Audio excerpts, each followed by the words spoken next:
الحمد لله رب العالمين والعاقبة للمتقين ولا عدوان إلا على الظالمين وأشهد أن لا إله إلا الله وحده لا شريك له ولي الصالحين وأشهد أن محمدًا عبده ورسوله سيد ولد آدم أجمعين صلى الله عليه وعلى آله وأصحابه وسلم تسليمًا كثيرًا إلى يوم الدين يا أيها الذين آمنوا اتقوا الله حق تقاته ولا تموتن إلا وأنتم مسلمون أما بعد chers musulmans Allah tabaraka wa ta'ala m'a fait la grâce de m'accorder une visite dans sa demeure sacrée à la Mecque.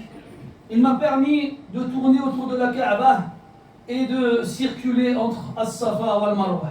Là-bas, j'ai vu une foule immense de musulmans et de musulmanes qui se serraient les uns les autres autour de l'ancienne demeure, la Kaaba, avec le cœur rempli de foi et de ferveur. Il n'y avait pas un parmi eux sans que son souhait le plus cher soit d'approcher la pierre noire afin de l'embrasser. Il n'y en avait pas un parmi eux sans qu'il n'accorde à cet endroit spécial la plus grande des vénérations, sans qu'il n'accorde au moindre centimètre de la mosquée sacrée de la Mecque la plus grande des glorifications. Cela est normal, mes frères, car Allah tabaraka wa ta'ala a dit au sujet de cette sainte ville, cet endroit sacré, Inna awwala baytin wudi'a lin-nasi lalladhi bi Bakkata mubarakan wa hudan lil-alamin. La première demeure qui fut déterminée pour les gens, qui fut déposée pour les gens sur terre, est celle de Bakka. Bakka et Mecca sont des synonymes. Les savants disent que Bakka fait référence à la mosquée sacrée seulement, et que Mecca, elle, fait référence à l'ensemble de la ville. D'autres disent que Bakka vient du verbe Bakka yabuku ila zdahama, qui indique le fait de se serrer, car les gens là-bas sont en grande quantité et se serrent les uns aux autres. Quoi qu'il en soit, cette première demeure qui fut déposée sur terre pour qu'Allah Ta'ala soit uniquement adoré est celle de la Mecque. Elle est bénie et est une guidée pour l'ensemble des gens. On y trouve des signes évidents, parmi eux la station d'Ibrahim, et quiconque y pénètre y sera en sécurité.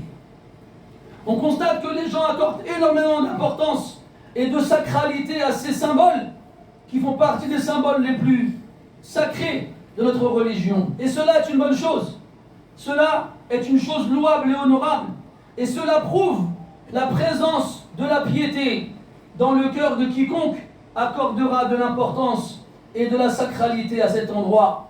Allah dit dans le Coran, ذَلِكَ وَمَنْ يُعَظِّمْ شَعَائِرَ اللَّهِ فَإِنَّهَا مِنْ تَقْوَى الْقُلُوبِ. Cela est ainsi, car quiconque accordera une importance grandiose au symbole d'Allah, alors cela fait partie de la piété des cœurs. Et le prophète sallallahu alayhi wa sallam a dit, certes, cette communauté ne cessera d'être dans le bien tant qu'ils donneront de l'importance à cette sacralité, c'est-à-dire la Kaaba, tant qu'ils lui donneront l'importance qui lui est due. Et lorsqu'un jour ils finiront par ne plus le faire, alors ils seront fichus et courront à leur perte. Oui, mes frères, il arrivera un jour où malheureusement il n'y aura plus de musulmans sur terre pour accorder à la demeure sacrée d'Allah Ta'ala sur terre la sacralité qui lui est due. Ce jour-là arrivera à la fin des temps, lorsque l'heure dernière se rapproche, lorsqu'il n'y aura plus un croyant sur terre pour répéter Allah, Allah. À ce moment-là, un homme arrivera, un homme tout seul, sans personne avec lui, ni armée, ni armes, ni soldat, ni quoi que ce soit. Il arrivera et il ne trouvera personne pour s'interposer entre lui et la Kaaba, alors il se mettra à la détruire. Le prophète sallallahu alayhi wa sallam a dit, détruira la Kaaba l'homme aux petites jambes venant de l'Éthiopie. Est-ce que vous pensez que cet homme-là, aux petites jambes, mince, maigre, frêle, fragile, faible, seul, aurait pu s'approcher de la Kaaba alors que le cœur d'un croyant bat encore? Jamais il n'aurait pu faire cela. Mais il arrivera un jour où il n'y aura plus un seul croyant sur terre, et ainsi plus personne pour défendre la Mecque et plus personne pour lui accorder de sacralité. Alors le plus faible des hommes, même tout seul, pourra s'en approcher sans craindre quoi que ce soit et pourra la détruire pierre par pierre sans que personne ne l'en empêche. Mais mes frères, cela arrivera à la fin des temps quand il n'y aura plus aucun croyant sur terre. Allah Ta'ala a mis dans le cœur des croyants une attirance, un magnétisme qui les lie à la Kaaba, qui les lie à la Mecque et qui les pousse à leur accorder une importance particulière et une sacralité capitale. Et comme on a dit tout à l'heure, cela est une bonne chose. Et pourtant, il existe quelque chose qui a encore plus de sacralité auprès d'Allah Ta'ala que la Kaaba elle-même. Cette chose-là n'est pas lointaine. On n'a pas besoin de prendre des avions et de faire des longs voyages pour la trouver. Elle se trouve aux côtés de chacun d'entre nous. Abdullah ibn Umar radiyallahu anhuma nous dit avoir vu le prophète alayhi salatu wassalam tourner autour de la Kaaba. Et alors qu'il tournait autour de la Kaaba, il disait: qu'est-ce que tu es bonne, et qu'est-ce que ton odeur est bonne, et qu'est-ce que tu es grandiose, et qu'est-ce que ta sacralité est immense, par celui qui a l'âme de Muhammad dans sa main. La sacralité du croyant est plus grandiose encore auprès d'Allah que ta sacralité à toi. En s'adressant à la Kaaba, c'est bien son sang et qu'on ne pense de lui que du bien. Oui mes frères, le musulman auprès d'Allah tabaraka wa ta'ala jouit d'une sacralité encore plus grandiose que celle qu'il a donnée à la Kaaba. Mais malheureusement, qu'est-ce que cette sacralité est bafouée? Combien de fois le croyant est touché par le mal des mains et des langues des gens, et plus précisément et plus particulièrement des musulmans eux-mêmes. Ces musulmans qui accordent une grandeur immense à la Kaaba et la vénèrent et lui accordent une sacralité qui lui est due. Et pourtant, en même temps, ils n'ont aucune hésitation à faire du mal à leurs frères et leurs sœurs musulmans et musulmanes. Le prophète alayhi salatu wassalam a dit: quiconque fait du mal à un musulman injustement, c'est comme si il avait détruit la maison d'Allah, yani la Kaaba. Donc la destruction de la Kaaba, elle se fera de deux façons, ou elle se fait de deux façons. Une concrète qui aura lieu à la fin des temps, quand il n'y aura plus aucun croyant sur terre pour la défendre. Et elle se fait abstraitement, tout le temps, à chaque fois que la sacralité du musulman est bafouée, à chaque fois qu'elle n'est pas respectée. Comme je vous ai dit tout à l'heure, la différence entre les deux destructions, c'est que cet homme qui viendra détruire la Kaaba ne se dira pas croyant. Il ne sera pas croyant. Mais c'est cette sacralité bafouée qui revient à détruire la Kaaba, elle est malheureusement faite par de nombreuses personnes qui sont croyantes. C'est comme la sacralité du musulman quand il meurt. Vous avez remarqué qu'on accorde aux musulmans qui meurent, une certaine sacralité. C'est normal. Il est là, il est mort. Quand on va le porter, on va faire attention. Quand on va le laver, on va faire attention. Quand on va prier sur lui, on va avoir de la peine pour lui. Quand on va l'enterrer, on va avoir de la peine pour lui. Quand on va parler de lui, on dira du bien. On dira Allah il samah, ça nous a fait du mal. Et si quelqu'un voudra parler de mal en lui, on dira arrête, il est mort. Ça se fait pas. Donc on accorde une sacralité au musulman qui est mort, qui est justifié. Voilà qu'il, mes frères, sachez que le musulman ne gagne pas plus de sacralité en mourant. Il est autant sacré vivant que mort. Et le fait de mourir ne lui rajoute pas un degré à sa sacralité initiale. Donc si tu fais attention à ta langue quand tu parles d'un musulman mort, ou à tes mains si tu es amené à toucher un musulman mort, alors tu devrais faire attention aussi à ta langue et à ta main si jamais tu veux approcher un musulman vivant. Le prophète alayhi salatu wassalam nous a dit dans un hadith: La tadhkuru mawtakum illa bi khayr. Ne mentionnez vos morts qu'avec du bien. Et ça, les musulmans en général, ils l'appliquent. Même des gens qu'ils n'aimaient pas quand ils étaient vivants. Une fois morts, ils font attention aux mots qui sortent de leur bouche.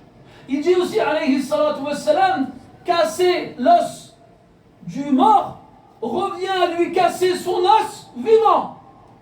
Et là, pareil, regardez les gens quand ils portent la civière, quand ils portent le cercueil, regardez quand ils vont le laver, avec quelle attention et délicatesse et tendresse et douceur. Ils vont faire preuve vis-à-vis de cette personne-là qui n'a plus de vie. Alors que si on devait faire vraiment attention à cela, à ces choses-là, on devrait les faire en priorité alors que nos frères et nos sœurs sont encore vivants. Nous devons craindre Allah, mes chers frères. Nous devons craindre Allah en nous-mêmes et avec nos frères et avec nos sœurs. Et nous devons faire au maximum, le maximum possible pour améliorer les relations qui nous unissent. Et nous devons faire preuve d'humilité et de tendresse les uns envers les autres. Allah, dans le Coran, lorsqu'il décrit les croyants, les décrit en disant qu'ils sont adillatin ala al-mu'minin. Ils sont humbles envers les croyants. Si tu veux faire preuve, si tu veux bomber le torse et faire preuve de fierté ou d'orgueil, ce n'est pas avec le croyant que tu dois le faire. Mais à l'inverse, tu dois te rabaisser et t'humilier devant ton frère musulman parce qu'Allah lui a donné une sacralité qui est supérieure à celle même de la Kaaba. Et là aussi dit alayhi subhanahu wa ta'ala ruhama'u baynahum, que les croyants sont censés être miséricordieux les uns envers les autres. Et faisons attention, prenons nos précautions et faisons très attention à ne pas faire partie des gens à qui Allah Ta'ala a dit dans le Coran وَالَّذِينَ يُؤْذُونَ الْمُؤْمِنِينَ وَالْمُؤْمِنَاتِ بِغَيْرِ مَا اكْتَسَبُوا. Et ceux qui portent atteinte aux croyants et aux croyantes sans qu'ils n'aient rien fait pour le mériter. فَقَدْ احْتَمَلُوا بُهْتَانًا وَإِثْمًا مُبِينًا. Ils ont certes porté une énorme calomnie, ils ont fait quelque chose de gravissime et un péché immense. فنسأل الله تبارك وتعالى أن يجعلنا إخوانا متحابين فيه. اللهم اغفر للمسلمين والمسلمات والمؤمنين والمؤمنات وألف بين قلوبهم وأصلح ذات بينهم واهدهم سبل السلام وجنبهم الفواحش والفتن ما ظهر منها وما بطن واجعلهم شاكرين لنعمك مثنين بها عليك قابليها وأتمها عليهم برحمتك يا أرحم الراحمين. اللهم أعز الإسلام والمسلمين وأذل الشرك والمشركين. اللهم انصر من نصر الدين واخذل من خذل المسلمين. اللهم كن لإخواننا المسلمين المظلومين المضطهدين المقهورين في كل مكان وخص منهم إخواننا في فلسطين. اللهم كن لهم معينا وظهيرا وكن على أعدائهم سيفا شهيرا. اللهم أرنا في أعدائهم عجائب قدرتك. اللهم زلزل الأرض من تحت أقدامهم وسلط عليهم ما نزل من السماء وما خرج من الأرض. اللهم سلط عليهم ريح عاد وصيحة ثمود وطوفان قوم نوح. اللهم يا حي يا قيوم برحمتك نستغيث. أغث إخواننا يا حي يا قيوم ونحن أحياء. اللهم فرح قلوبنا بنزول نصرتك عليهم يا رب العالمين. اللهم رد المسجد الأقصى إلى حيزة المسلمين يا رب العالمين. اللهم اشف مرضانا يا شافي المرضى. اللهم من كان من عبادك هؤلاء مريضا فأبدل سقمه صحة ومرضه عافية. اللهم اشف مرضانا يا شافي المرضى. أحد آبائنا حاليا طريح الفراش في المستشفى يطلب ابنه الدعاء له فنسأل الله تعالى يشفيه شفاء لا يغادر سقما ولا ألما. نسأله سبحانه وتعالى أن يرده إلى أهله سالما غانما وإن كان قد قضى عليه بدنو أجله أن يجعل آخر كلامه من الدنيا لا إله إلا الله.